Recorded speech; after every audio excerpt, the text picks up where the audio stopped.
Bendice alma mía al Señor, y no olvides ninguno de sus beneficios. Él es el que rescata del hoyo tu vida. David en el Salmo 34 nos ha instruido para que cuando nos acerquemos a Dios, le adoremos, reconociendo quién es Dios. También nos ha dicho que le clamemos, aún en medio de temores y pobrezas, para ser librados de todas ellas. Y ahora David en el Salmo 34, versículo 7 dice: el ángel de Dios acampa alrededor de los que le temen y los defiende.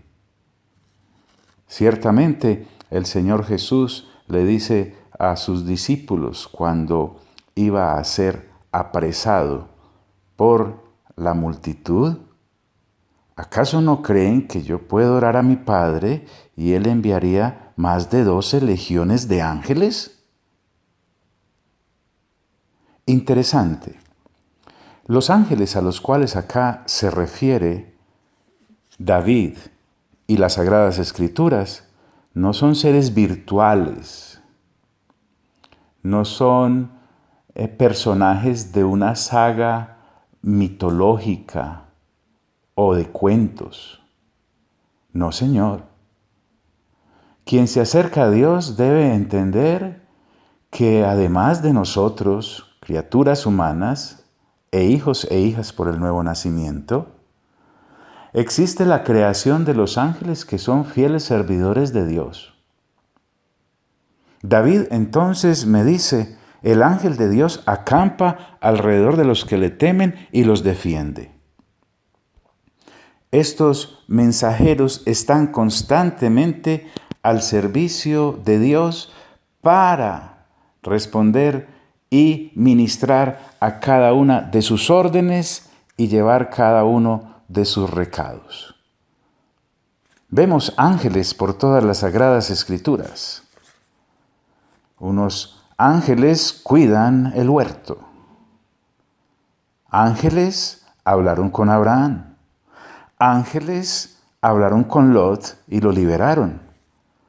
Un ángel se interpone en la conducta deplorable de Balaam, aquel que quería maldecir al pueblo de Dios.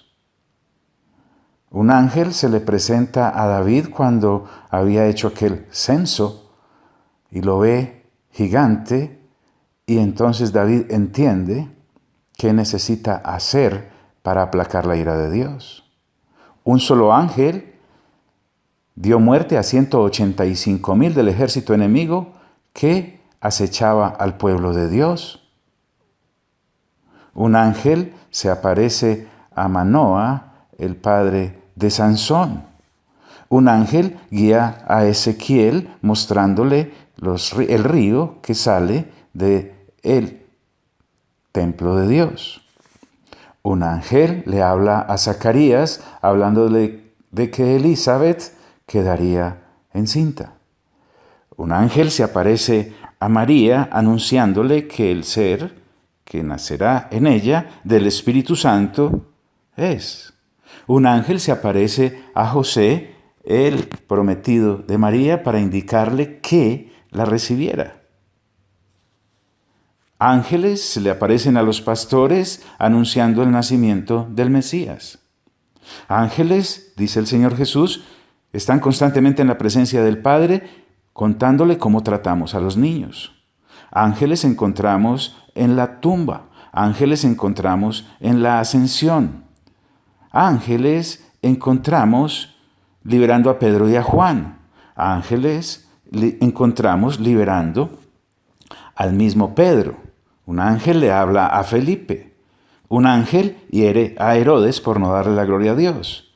Un ángel le dice a Pablo que los que están en ese gran barco serán todos con vida a pesar del naufragio.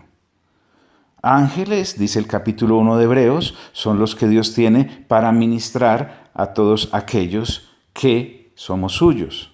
Ángeles encontramos en Apocalipsis hablando con Juan. Ángeles encontramos en la misma escena de todo el capítulo de Apocalipsis. El 5:11 de Apocalipsis nos habla de que se cuentan por millones. Entonces quiero que usted y yo entendamos que no estamos yendo a un Dios que no nos ame y que está imposibilitado. Tiene millones de millones de millones de seres angelicales a los cuales Él envía según su arbitrio para que ministre a aquellos que le tememos. Con razón, David entonces dice: el ángel de Dios acampa alrededor de los que le temen y los defiende. Ángeles se presentaron para servir al Señor después de que un ángel caído le pone tentación en aquel ayuno de 40 días que el Señor hace, y una vez Él no convierte las piedras en pan, esos ángeles vienen luego y le sirven. Quiero ampliar el entendimiento. Quiero que ampliemos nuestra manera de pensar, que renovemos. El Espíritu Santo desea que renovemos nuestro entendimiento antes de empezar a lamentarnos o a quejarnos. Y entonces entendamos que nada ocurre a nuestro alrededor, ni en nuestra provisión, ni en nuestra salud, si Dios no lo permite, porque ángeles fueron a una reunión a darle cuentas al Padre antes de que Dios permitiera que la salud de Job fuera tocada. Entonces estamos ante aquel que tiene el poder ilimitado, aquel que nos ama y aquel al que adoramos y podemos clamar. Y hoy la Escritura nos recuerda que ángeles tiene Dios a su servicio para enviarlos a ministrar nuestras necesidades. Estos son mensajes de fe en tiempos de pandemia y de cuarentena, recordándonos que Dios ha enviado su palabra para sanarnos y librarnos de nuestra ruina. Recibe un fuerte abrazo y te deseo el mejor de los días.